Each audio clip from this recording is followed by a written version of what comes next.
one.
My co-hosts are making themselves drinks.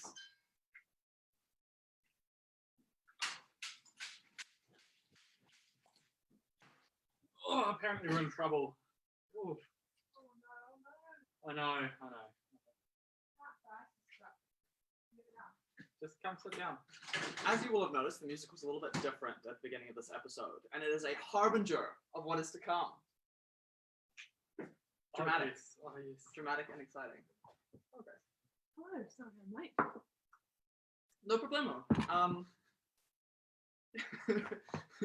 Kia ora, everyone. Welcome to another episode of Noise from the Bench. Very excitingly, we have strongly enjoyed the meme content.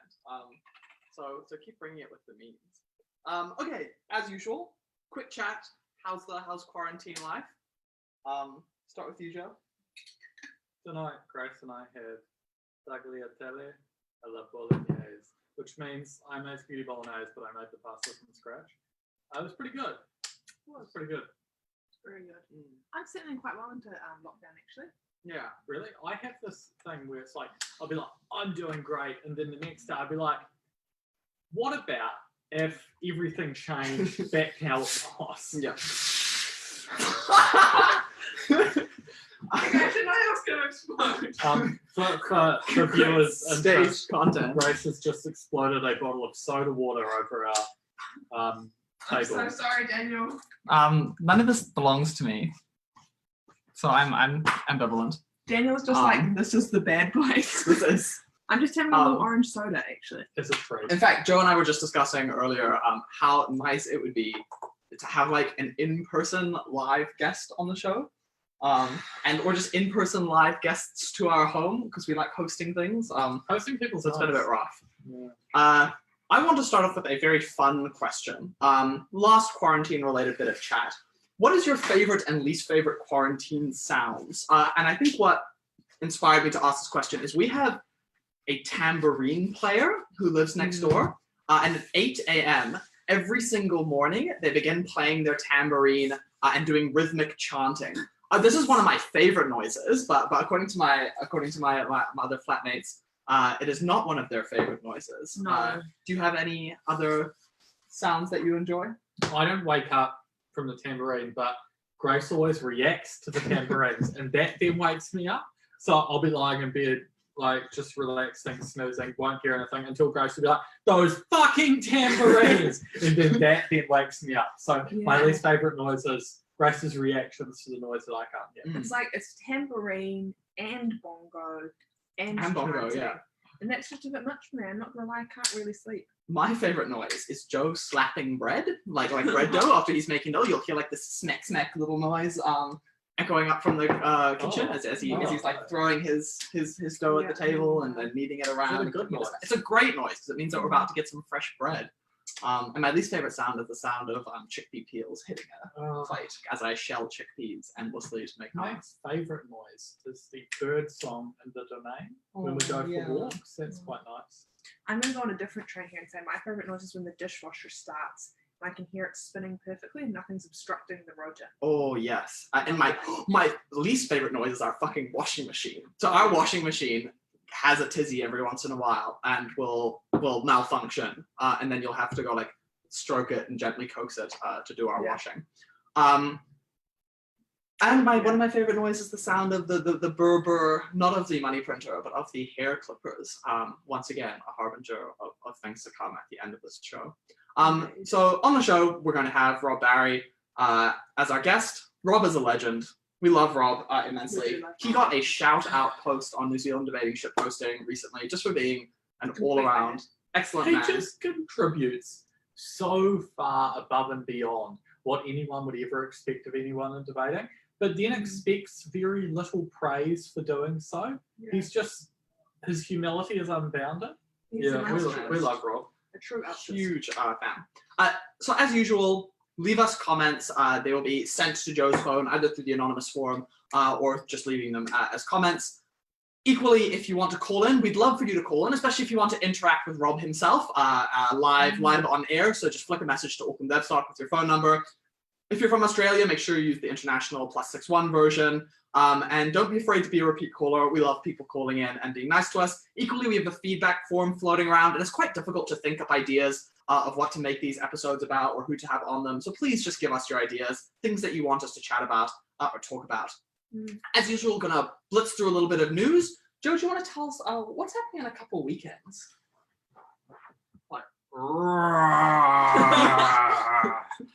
Which is to say that on the 2nd and 3rd of May, there's a online debating tournament, Austral style. It's called Jurassic IV.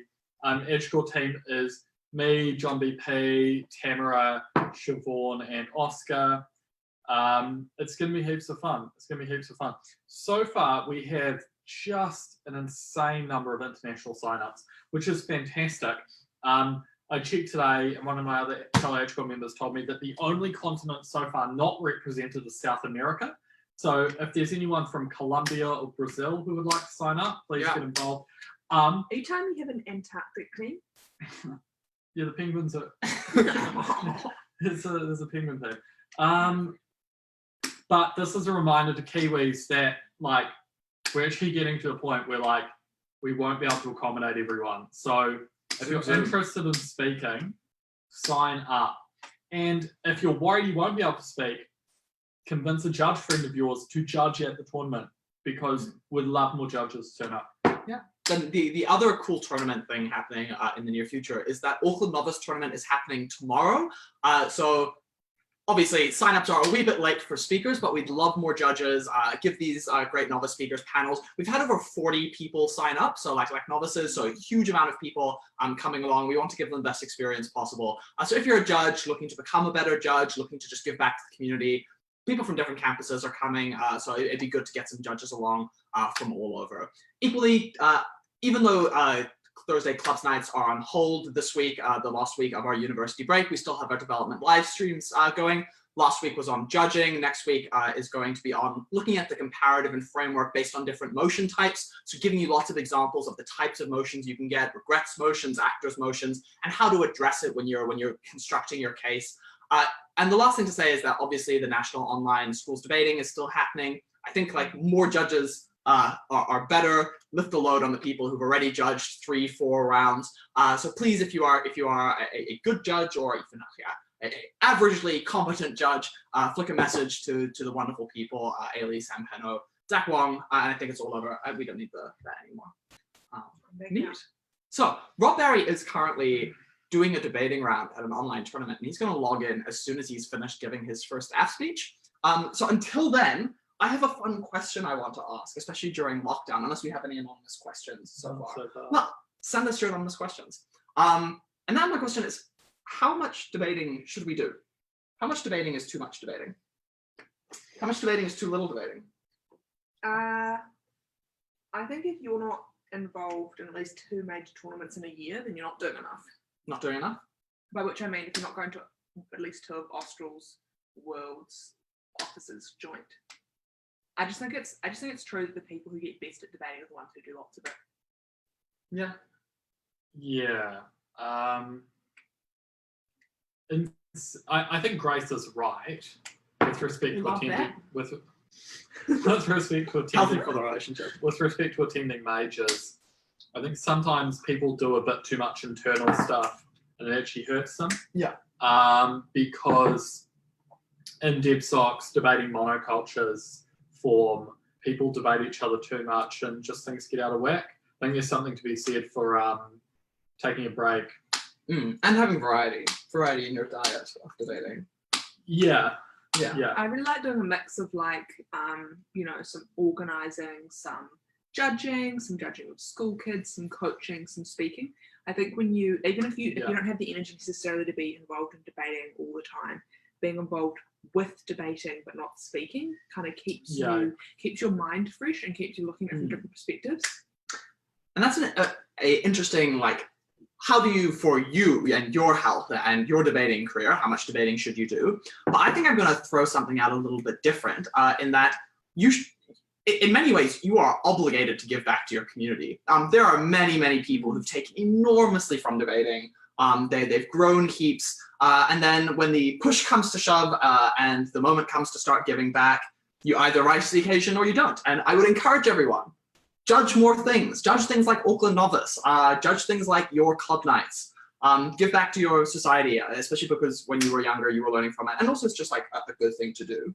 I agree. And coach young people. Yeah, coaching Get young people. involved in their development. It's because you've decided to make Jurassic IB, encourage people to come in a pro-am setting. Yeah, so everyone in the Edgecore agrees that pro-am teams are an excellent development pathway. Yes. Because I think sometimes getting beaten down by very, very good speakers, while valuable, and I think it is valuable because it demonstrates high quality debating, is not as good as speaking with people who are much better than you, because they will teach you how to write cases, how to deliver good cases, whatever. So one of the things we've said is, look, we're not going to stop people from coming if they don't want a pro-am.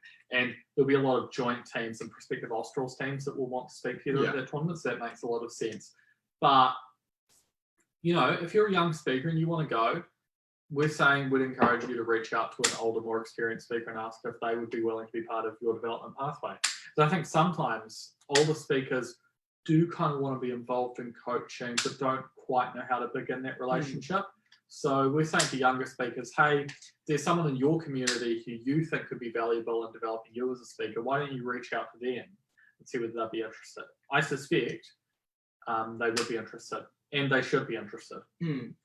And also just do like some inter-campus stuff. Like I think sometimes we think about debating too instrumentally, like how do we contribute to this person's debating success? But going in a pro-am sense with a younger speaker doesn't just do enormous things for them as a debater, it also makes them feel so much more a part of their community. And I'm going to share a wonderful memory with you. In my first year, or was it my second year, I was a young speaker, and there was this great older Otago speaker who's roughly 2 years older than me. Was a little bit scary. We'd gone head-to-head at a couple of tournaments, my first Easter, my first joint scroll. And then he came along with me to Auckland IB, and we were utterly robbed in a semi-final together. We didn't win. We didn't. Is this about yeah. Utterly robbed in a semi-final. No, we probably lost that Auckland IB semi-final, but you could get a flat made out of it, which I think is a cool. Worked out all right, eh? Yeah. Worked out all right. Yeah. So Rob's about 10-15 minutes away. Throw it open to the floor. What fun things would you like to discuss while we're waiting on the Trand tournament? Oh, one thing I will say, I think that there's been a more move to having just general pro-am tournaments, which is great. So for example, I went to Lazy Susan last year. Lazy Susan was a blast. Tournament hosted in Dunedin. Auckland Rumble was excellent last year. It was such a good tournament. And so we're hoping to obviously build on that this year and trying to make it like quite an established thing in New Zealand debating and get more pros up from. Should we just have an interesting conversation, perhaps not about development, but about our community? Yeah. What are you guys' thoughts on large rego fees for online-only tournaments, for tournaments overseas? The market. I am anti them. New Zealand, I think, famously runs very bareback registration fees. Obviously, like Cinnamon Scroll. Perhaps bare bones rather than bareback. You know, you don't have to pay to ride. Is what I'm saying. Yeah, so we tend to run quite bare bones registration fees. I remember like a couple of tournaments, like even our major tournaments, like NZUDC tournaments, like Joint Easters, had no registration fees. But they're shitty, right? They're exclusive. What? who's charging? I need to know who we're subtweeting. Doxbridge is who we're subtweeting. Daniel, do you want to give a brief explanation of what's happening? Well, in the UK, there's quite a bit of controversy because one of the a couple of older prestigious debaters have created an online tournament, and the registration fee is the equivalent of like 50 New Zealand dollars, which is like we don't even charge for in-person majors, let alone a online tournament. Yeah, but I mean, if they want to be compensated and they feel like they're doing a good thing, then great. It just needs to be balanced with the conversation that's like, there's going to be a lot of people who are dissuaded from. We've got a question here. Yeah. Stop us subtweeting Oxbridge. Which island has the best novice tournament? When you answer this, I would just like for you to say Throppy had a $2,000 bar tab on break night. But it's not about the bar tab. But Sorry, I'm the wrong but North also, Islander. how is that bar tab funded? I suspect it was just funded through rego fees. No, it's quite small rego fees. How big is that? I'm actually not sure how big the rego fee is for something like Throppy. I've been to one Throppy, it was okay. Yeah, Throppy's pretty great. Clayton's is great. Clayton's has a big incinerator. You can throw your trash in at the end. Oh yeah. Big fire boy. Clayton's was just fantastic. I just like, there's nothing better than like waking up on the Saturday morning at Clayton's and you step outside and there's that brisk, cool day and the frost just coming off the Bird grass. song. I know, and it smells like sheep shit, and you just know you're in for a great day of watching novices fuck up debates. While wearing a sleeping bag. And getting to the penultimate round, because there's 4 rounds each on the first day, right? Getting to that third round, just having a wee beer. I think there's been a couple of times we got to that third round and I've just said to John, should we just have a wee beer with the third round? And you'll most certainly do it. Clayton's is like the campsite is in the middle of nowhere, so you don't see another person apart from maybe There's no cars. cell phone service. No cell phone That service, was so it's a bit of really good lazy social as media well. detox. But yeah, no, don't see another person. So if you're going about your day and you're like, wow, the worst part of today is talking to people who don't do debating. I just wish that my day was just I'm fending off debaters. It's like cleanse. Remember? Yeah, it's fucking good. I for a while I was like, maybe I won't get back to Clayton's this year, but I think Summer Clayton's. Summer Clayton. But That's yeah, when you're a but- bandwagon. But the old Summer Clayton's. Yes. So I've actually been. I think the North Island should think a lot more about the type of tournament we offer, and the moving between Hamilton and Palmerston North, because obviously it's a bit shit to have to drive all the way. Even if the debating's high quality, you make lots of friends. The social events are always really good. We should have like a Topor campground throppy. I'm just gonna throw it out there. Start making that happen, execs of the North Island, Vic, Auckland, Waikato. It's fun. It's like school camp again, but like without all the shitty parts of school camp. Yeah. It's like, what if we had only good things and no bad things? I love Clayton's. And I think there's another question. Is international debating all BP? New to debating styles apart from basic high school styles, so just wondering how it works between such different countries. That is a fantastic question. In America, they do a whole bunch of weird styles. And then internationally, the thing that's done at Worlds is BP debating, so British Parliamentary. So I don't think that there's many, like Euro, there's also BP. Yeah, yours is also BP. PANS and South African Nationals are BP. Like Australasia and Asia, who run something called Asian BP, which is like another format on top of it, are the only ones to really move away from that style. There's also like Canadian BP, which is very similar to like the weird American styles that they do. Yeah. But if you are from a New Zealand or Australasian context, you'll be doing a lot of Australs debating as well. So how we break up our year most of the time is we have 3v3 Austral style, World School style in the first half of the year, and then in the second half of the year we do 2v2 styles like BP, or like New Zealand Easters or New Zealanders Officers Cup, which is an impromptu style where you get 5 minutes speaking time. And then of course it does become incredibly complex because not only are there different formats that you have to get used to, but different countries approach what is needed in those formats a little bit differently. So one of the great joys and pains of going to international tournaments is winning or losing debates based on the quirks of how we think about that as a debating style. And it makes you a lot better as a debater to go along to all of these different international events.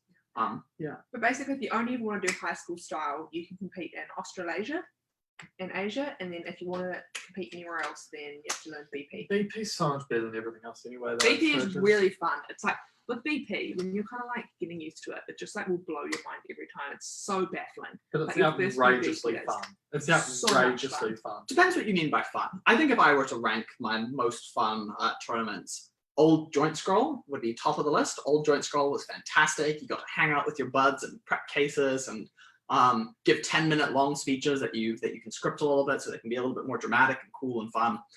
It was such a good style. Then BP's definitely up there, but I also like Australs for different reasons. You've got nowhere to hide in Australs rather than BP, which But is very hiding's much. fun. I hate accountability.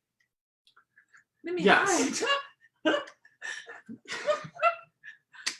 We don't have any other questions. Don't have any other questions. Rob is probably currently giving his first speech.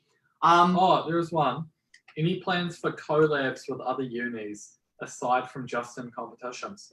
Well, I mean, that's Throppy, right? Throppy is a collab between the North Island campuses. In the South Island, we have a collab between Canterbury, in both Clayton's and also South Island IV. Both great tournaments. Is this about tournaments or about I don't know. podcast? I don't know. We could do a collab with another campus. I suppose we've already done that though, haven't we? Yeah, well, if you want to come on, or if you as an exec is just like, wow, I need to boost the reputation of X university, contact us. But we had Nick Robertson on here. We did. The Otago University. I think the real thing is, when are we getting Andre. SETI on? That's a great When are question. we getting SETI on? Connor Seddon would be fun to. I want an episode which is about navigating living at a tournament, including like when do you get up, how do you plan your diary, evading girls trying to hit on you, and I want Seti on the podcast for that.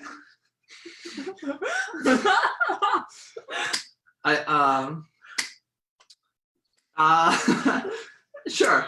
We can have him. It'd be great. It'd be a great. So podcast. I have out of interest at tournaments, I'm a very not a morning person. I like, as I said to Daniel today, I said I don't like to do anything that involves any exertion before about, what did I say, about 3 p.m. Yeah, I'm very lazy in the mornings, but at tournaments, I get up at like 6:37, so I'm like completely awake by the time the debating starts.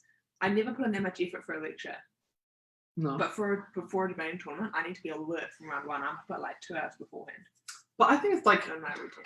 debating's. I like how you have the full day of debating. There's like quite a nice feeling of exhaustion that comes at the end of doing debating, then doing social events, and then trying to navigate all of those difficult decisions that Joe was talking about earlier. Yeah, tournaments are fun. Tournaments are so good. I always like, because it sits so nicely with the breaks, I usually go home after a debating tournament. So it's like, for me, tournament is like the blowout of fun before I go home and peaceful for a week. Yeah, and then you definitely have like the debating exhaustion afterwards Oh that you yeah. have to deal with, and you can just crater. I really like hitchhiking to and from tournaments. Oh, I hate that. It's so much fun. It's so exciting. You can do it with a mate. But also, you can only do it if you're a man, right? No, you can do it with a mate. I think there are many like. But I don't know, a bit of male privilege going on there. No, definitely individual hitchhiking is a very male privilege dominated environment. You're crazy. But if you do it with a friend, I have a comment on tournament preparation while we're just yarning. I always plan out my outfits for the tournament. I pack all my makeup, I plan what outfits I'll wear, I pack in. I'm very organized about it. shall we have a tournament fashion chat? I know you were keen to have one. Oh yeah, yeah. Because one of the things that we did for Joint Scroll in my third year is that one of our speakers did not want to wear matching outfits to us. So what we did is he was our second speaker. And so me and the third speaker were matching things, which made us look symmetrical no matter what he was wearing. So it's a way to coerce him into our I matching. just did dress up going to tournaments, and then we went to Bali. I wasn't speaking, and I realised it didn't matter. So I just wore my togs for most rounds. I just And then jump into the pool afterwards? Yeah, just chuck a t-shirt on so no one had to see my very sloppy roke. But To be good. fair, you have quite smart togs.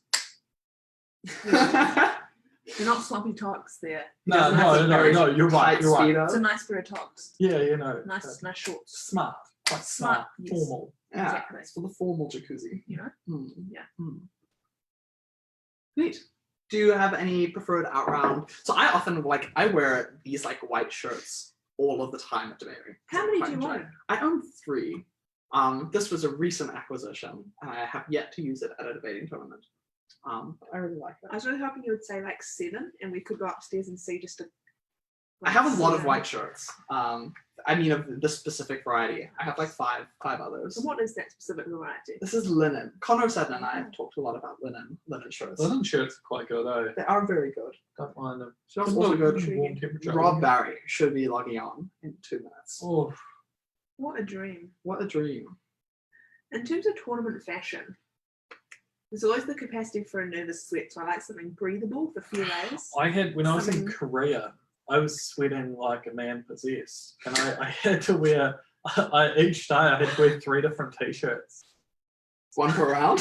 What was Did you have a mid-tournament costume change? Northern Hemisphere? It's summer, and it was balls to the wall hot. So I have to go between rounds and go to the bathroom, and I pack t-shirts with me every day.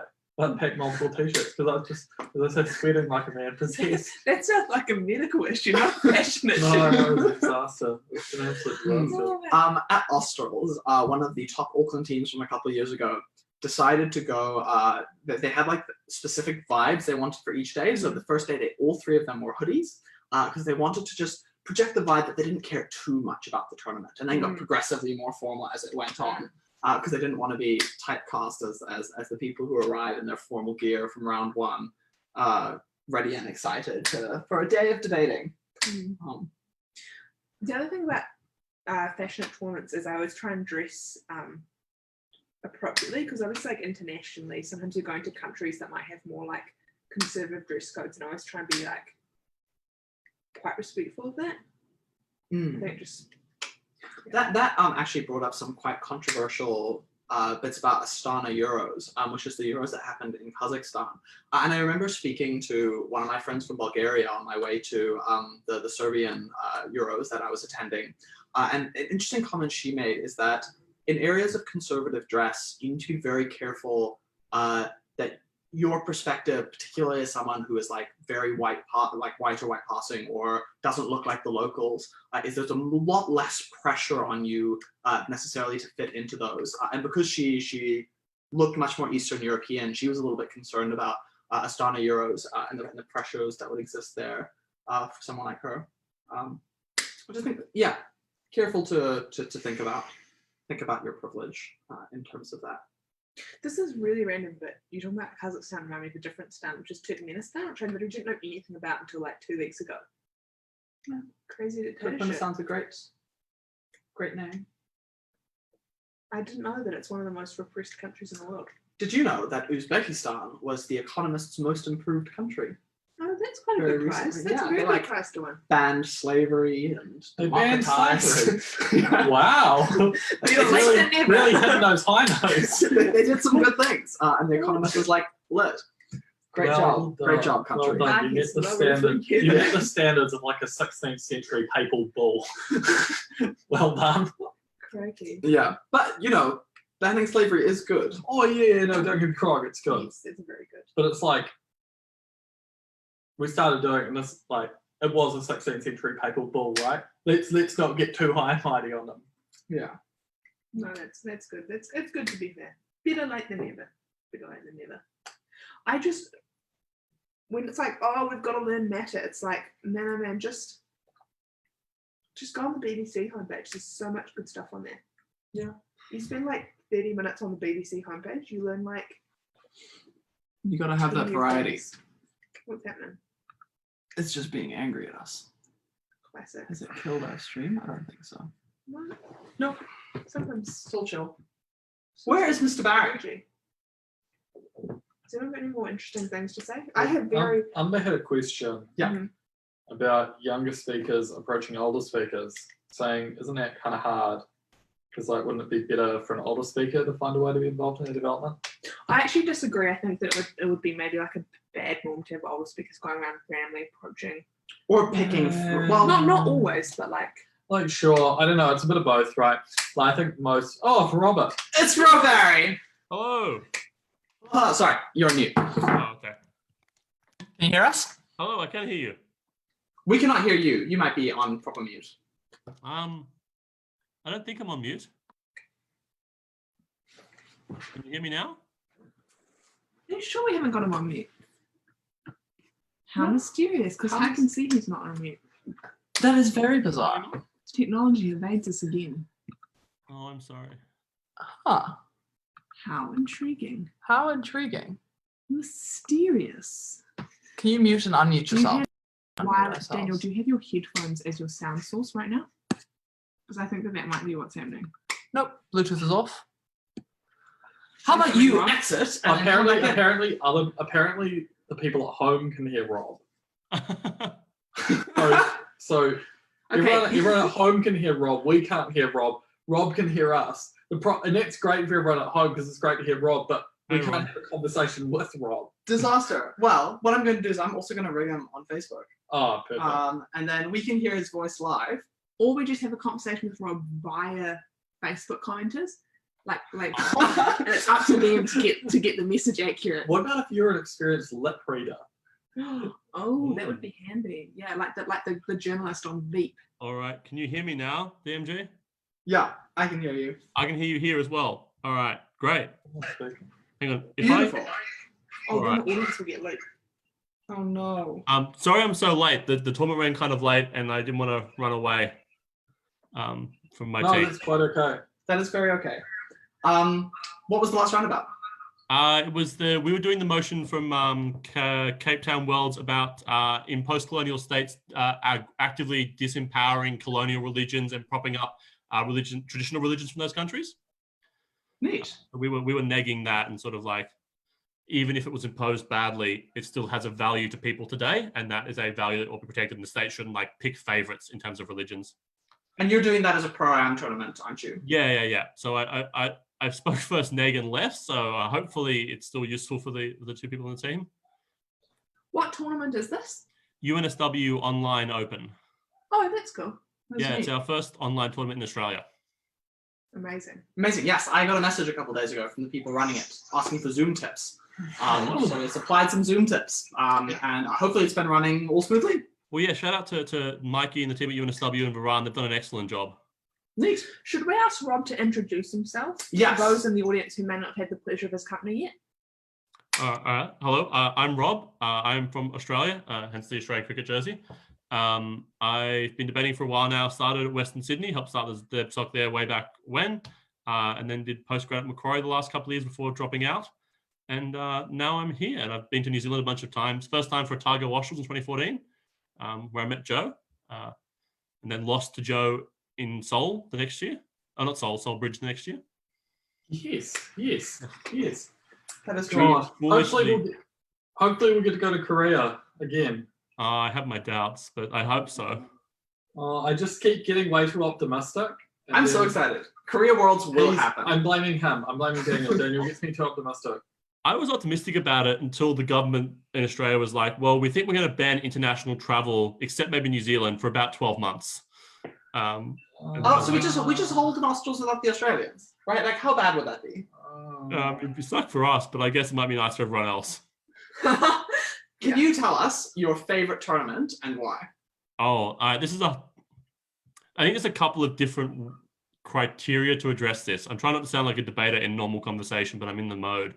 So I think Bali Australs was just absolutely phenomenal. Like, it just worked perfectly. But for me, it's hard to go past some of those first tournaments I did. Like my first Easters at Griffith, shout out to Jess Muslin, or my first Australs in Malaysia, or even, I can't believe I'm saying this, my first Worlds in Chennai, because it was just the first time and they were just so much fun. It was just a whole new environment. We were traveling the world, and I guess there a lot of memories are linked up with that of how exciting it was. But I think definitely Bali Australs in terms of like how well organized and how fun it was, it's got to be one of the best. Do you have a favorite format? I really, really like Australian Easters or Australs as well. I think BP is fun, but I like the fact in Australs you've just got 8 minutes up there. You can't hide from anyone. There's no POIs. You've just got 8 minutes to build a case and prove things. And I think just that, I think, is the most pure form of debating. And also, it's far easier for a bad judge to get a correct call in Australs than it is for a bad judge to get a correct call in BP. Yeah. So true. BP, there's the problem of bad judges getting the call so wrong that comes around to being the right call, and then going one step too far, and then once again being in the wrong call. It just sometimes feels very, very lottery based. Rob, just while we're here, some of your fans have asked me to invite you to Clayton's. in Oh, I'd love South to Island. come. If I can lead the country, I would love to be there. Okay, fantastic. There is a conversation, just so you're aware, for those at home aware, we might be holding summer Claytons. So there's a chance of a Claytons taking place between November and January, which wouldn't be the authentic experience, but it'd be pretty good. I'd still be down for that. Like, I mean, I'm not a massive fan of freezing cold temperatures, so Cool. it might be all right. Do you like a couple beers outside and some backyard cricket? Oh, you can't beat that. I mean, I'm not like the beers kind of go, like I'm like DMG, but like the Oh, atmosphere, I totally back Bit it. of backyard cricket outside with everyone from the South Island's pretty good. Yeah. Well, Cape Town Worlds had that amazing like multinational cricket match on the It was Cricket Oval awesome. Social. Because New Just Zealand brought the cricket equipment, which I think was a big win for us in the spreading New Zealand's tendrils through international debating. That was a lot of fun. So good. So you mentioned a whole bunch of tournaments when we were talking about your favorite tournament and why. Do you think you've changed hugely as a speaker? And what would you say you are still trying to become in terms of the way you debate? I think I have changed a lot. I used to be quite an unstructured, very angry speaker. And I think what I've really tried to improve is thinking more tactically about the debates and structuring cases around like win strategies or what we've got to do, and sort of seeing the debate as a whole when I step into a topic rather than just trying to figure it out. But I definitely still need to work on, and this is strange to me because I always give the feedback of structure is important. We must work on our structure, but I have the worst structure at WIP or at third speaker. It just kind of all goes out the window. So I'd like to get better at, I think, being more clear inside my issues and really sort of nailing to the judge what the implications of issues are. And what are you working on? That exactly. So I'm trying to think about less just trying to like have 75 responses to things, but thinking what is crucial and then spending time actually writing out what the consequence of us proving that is for the rest of the debate. To try, because I find a lot of times where my teammate and I will know what we're proving and we'll know how it works, but then the judge will come up and just interpret in a very fair way, but not the way we thought. So it's about, we're trying to make, particularly in my whip speeches, clearer as to what we want the judge to think about our arguments, like not let a judge get away with misinterpreting it or other teams get away with misinterpreting it. Steering away from specifics of debating a little bit, we've actually had a little bit of a chat before you arrived about debating culture and about the things that societies should be doing, and in fact, inter-society dialogue that can happen about just improving debating as a thing. What would you say are the most important things for society to think about and develop when they're wanting to get their culture right? What changes do you want to see in the way we approach debating? I think this is a difficult one. I think there's always this argument that kind of goes back of like, we must be successful and go and like train really hard. So that means socials aren't important. And we have a flip side where we must be really fun society and success isn't important. And I think often we have that discussion in a dichotomy, but it doesn't need to be a dichotomy. Like winning is fun. And also like not winning is fun too. So I think the focus should be around like trying to make debating a space where everyone just feels like they can have their voice, I guess, heard or find their voice. I think is where I try and prioritize the club as a whole, because people who want to be really successful normally have the drive and the capacity to try and push through that as well. They'll find groups that support them through that. But you've almost got to pull people, for want of better phrasing, at the bottom along as well, so they're enjoying it. I think my perspective here is maybe different to other people, because when we started at Western Sydney, a great club, but most of the people there have no high school debating experience. They really struggle to speak. So the debating for them is just getting the confidence to actually get up and give a speech that goes for 8 minutes and you'll be able to do that confidently. So I think, I guess that's where I think debating should be primarily, is like being a fun, inclusive space that lets people do that. And then from that, we can build our success, if that kind of makes sense. No, that does. I think finding that balance is also an individual issue, not just a society-wide issue. Yeah, and that's the thing I try and tell people is like, because you've got people like me who are insane and go to every tournament and are stupid, right? Like we just shouldn't do that, a lot of people. And it's like, I do that because that's what I want to get out of it. But if you just want to go to 1 or 2 tournaments here and have fun, this is also a space where you can do that. You can come along, have a good debate, and then go out and have beers or burgers or whatever after the debate. Or you can go and spend an hour matter prepping. Like both those things are valuable. So you came along to Cinnamon Scroll to help out. And I'm not sure if you actually managed to do anything because you were doing another tournament at the same time. Yeah. And I think that just shows your commitment. And in fact, I'm trying to channel you a little bit because in a couple of weeks, I will also be doing the morning judging and then going to a different tournament in a different time zone to speak. 5 debates a day. I'm very excited. Which tournament are you doing? So I'm obviously going to judge Jurassic IV in the mornings, but then I'm doing the Asia Queer Open with Sam. So I think that'll be really lit. I wanted to ask, how do you deal with burnout? You obviously do a huge amount of debating.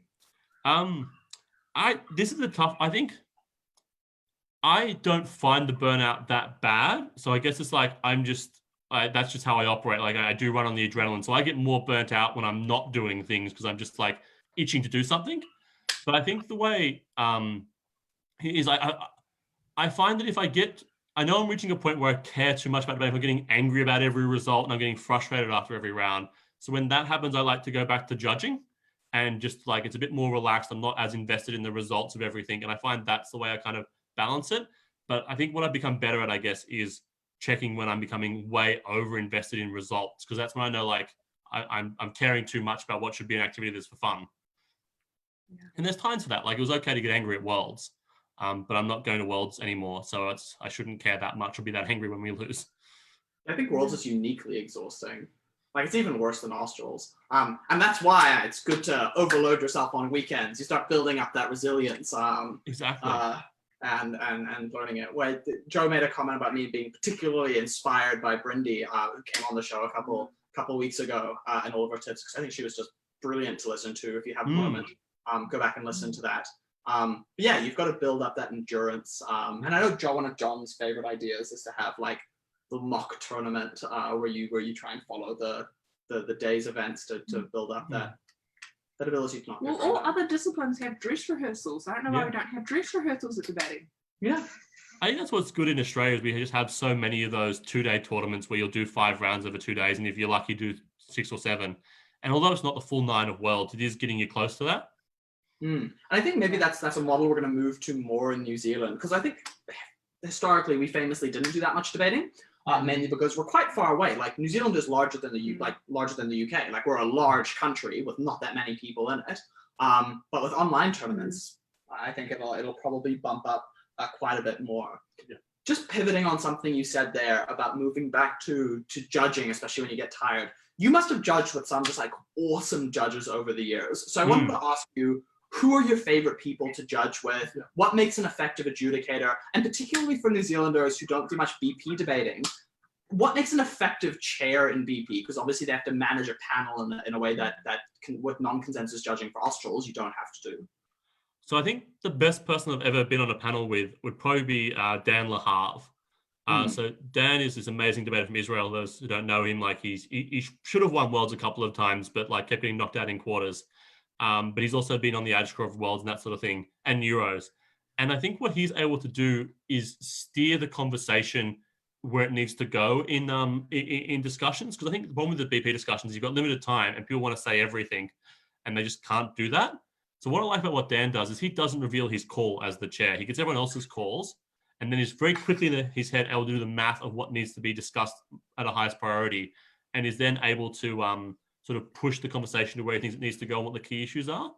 And I think the biggest thing I've learned about managing panels is like you don't want to make people feel like they aren't being included, and cutting people off is the easiest way to make someone feel like their voice isn't being heard. So I like to give people time limits before I start. So if we're a panel, I'll be like, all right, Grace, can you explain this in 30 seconds? And so then if I cut you off at 45, it's not as bad, but it also kind of forces people to like, all right, I've only got 30 seconds. What's the key thing? And I found this really interesting. I was talking to some people who did a big panel on how ESL judging for judges who are ESL and how to better include them. And one of the thoughts that came out of that, and I hope I'm presenting this correctly, was that people from an ESL background sometimes need a few more minutes to get the correct thoughts they have into the words they need to express it clearly. So rather than having a 2-minute deliberation time and then a chat where people haven't got their thoughts together, even if they are good or correct thoughts, have the 5-minute deliberation, let people fully come to their thoughts, distill it more, and then the discussion you have is better as a consequence. So I think it's trying to manage things like that, because I think that deals a lot of the things that like no chair is, I guess, hopefully trying to be a racist or discriminatory in chairing it. But sometimes it just happens that way that they do things like this, which seem very normal. Like if we're in Australia or New Zealand, I probably would just have a 2-minute deliberation and move on. But it means they are disadvantaging panelists, so they can't get their full expressions out. They do get worse feedback, and no one's done anything intentionally wrong, but the harm is occurring.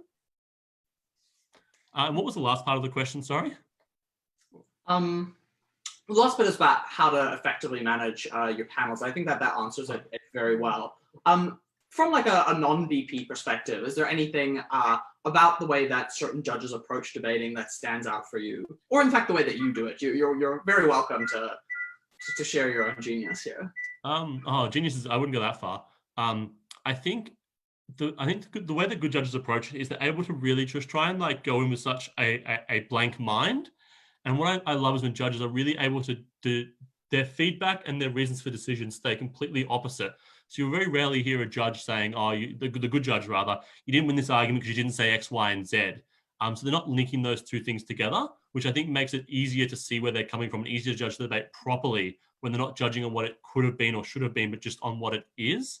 I think the other thing that good judges do really well is they don't necessarily do a huge summary or restating of what teams said, but spend more time like, here is why I thought this beat that, and use evidence from the debate rather than just like, you said X, you said Y, therefore X, Y. But they actually explain more why they thought that.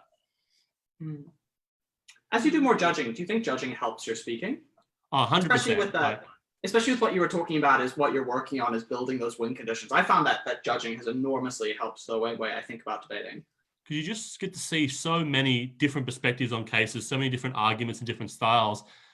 And because you're looking out for things in feedback, it's far easier to detect those things later on in your own speeches, or you've at least seen trends that you want to fix in yourself. Because you've always given the same feedback about structure, like, well, am I making sure I'm doing that structure thing now? And I guess I was lucky because my degree took forever and I slowed it down, that I was able to take a good 2 or 3 years off and just do judging.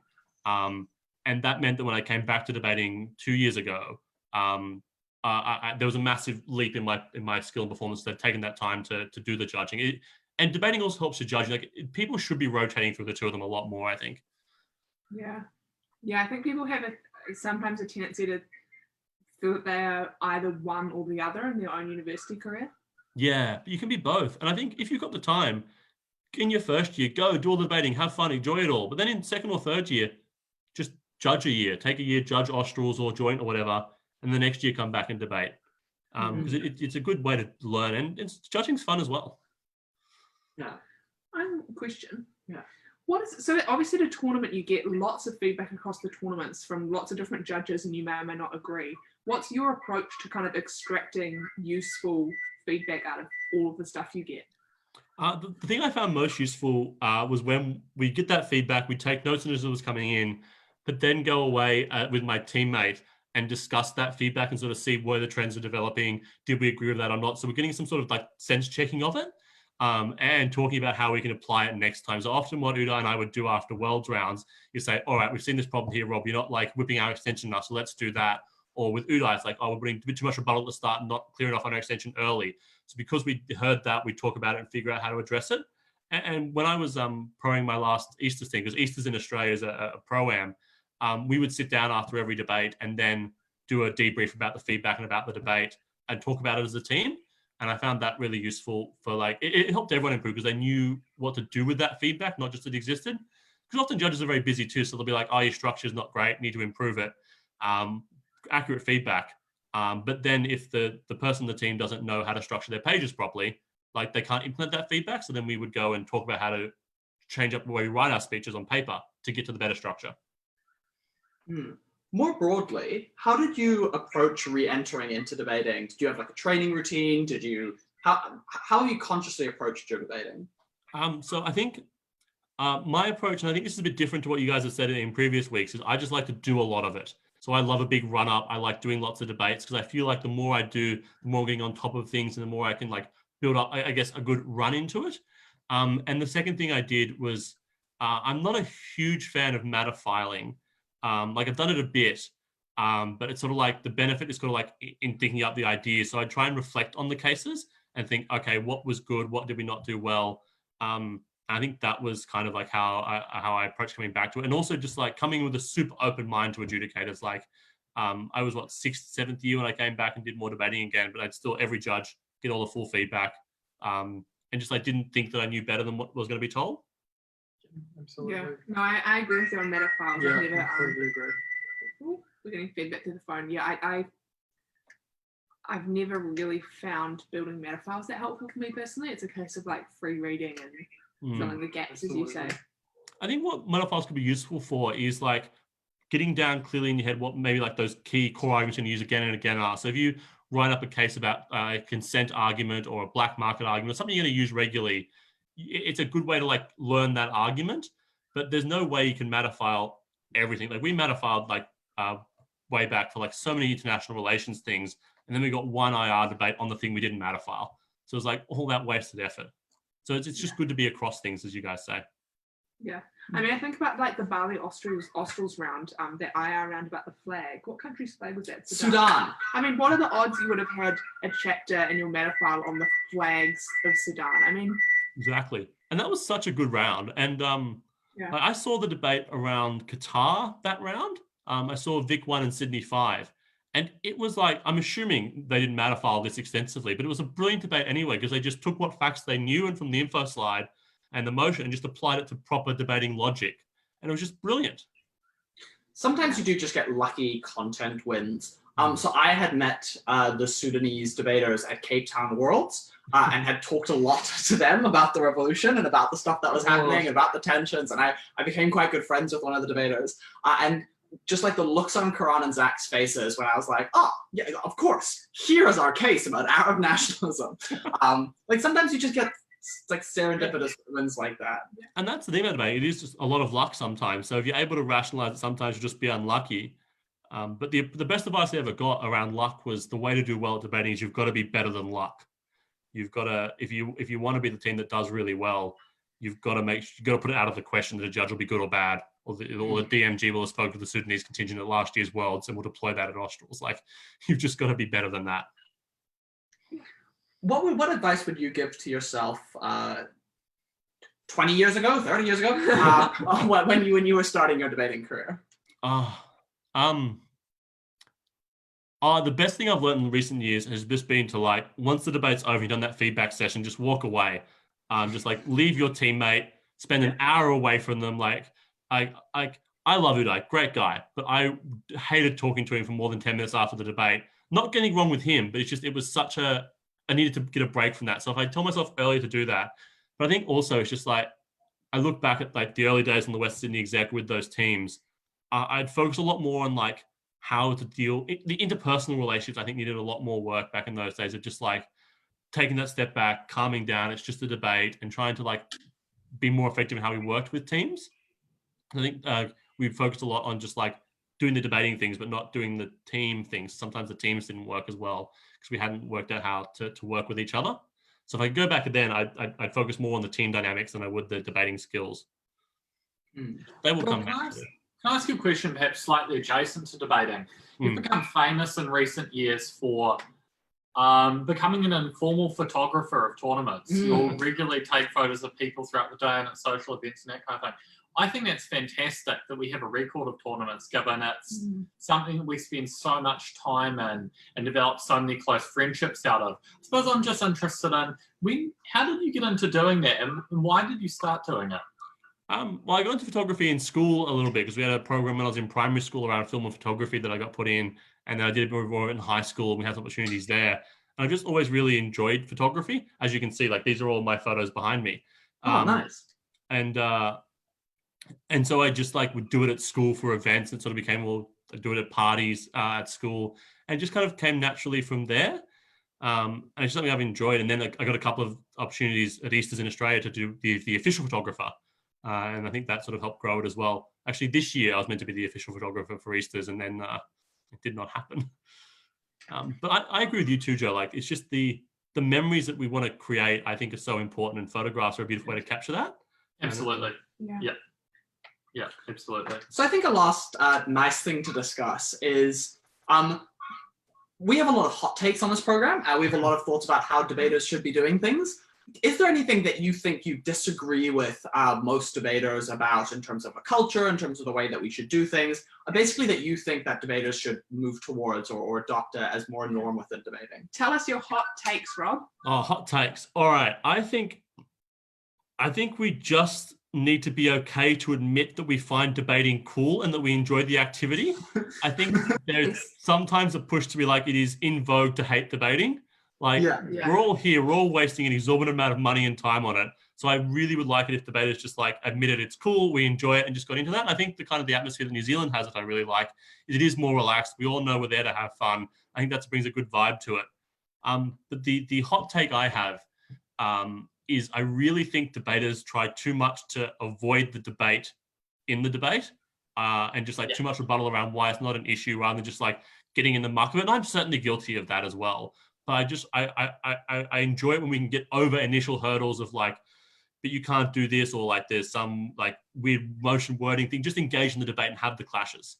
I think that would be the thing I think we need to do more of and we should shift towards. Nice. Any final thoughts? Nah, I agree with Rob.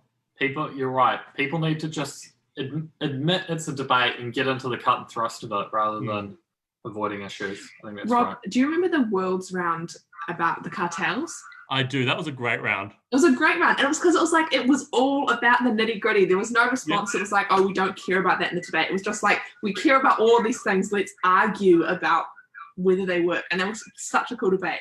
if I actually have one regret about, or one thing I'd go back to my previous self, I'd go back to that round and say, in your whip speech, don't spend so much time complimenting the whole gov bench because the whole op bench because your OO, Otago 1 will end up beating you and you'll come second to them. You guys They are great. argued for a long time about that call, though. Yeah, they did. I think I was happy with the call in the end. I think you guys crushed it. It was a great It was debate. close, though. It was good. Great debate. So much nitty-gritty detail. It was really good. Fond memory. Very fond memory. Well, thanks for being on with us. If you would like, feel free to stick around for the final, the grand finale, which is the bit of content that we've been promoting. It's very exciting. So I'm going to hang up with you on the phone. I'm glad our tech workaround. I can just say one thing before you hang up on me. Yeah. Well, first two things. One, sorry again for being late, but two, thank you so much for having me on board and for running this program. Like being stuck in a not lockdown like you guys are, but functionally lockdown. It is so nice to just be able to tune in for an hour twice a week and hear other voices and see other people. I think you're doing a great service to the community. So thank you for putting it on for us all, and thank you for welcoming Beautiful. all of us into your little New Zealand family. Thank you, Rob. Yes. Thank So you so much. I'm going to hang up on you. Stay on the line. Okay. I want you to text me if you can hear this, because obviously we've had some slight technical difficulties. And if it doesn't work and you only see the first 5 minutes of it, we will just post it on NZ Debating Ship Posting or something like that. I'm going to screen share. I'm going to screen share this. Can you see that? Yep. Just flick me a message or nod. He's nodding. Can you hear this?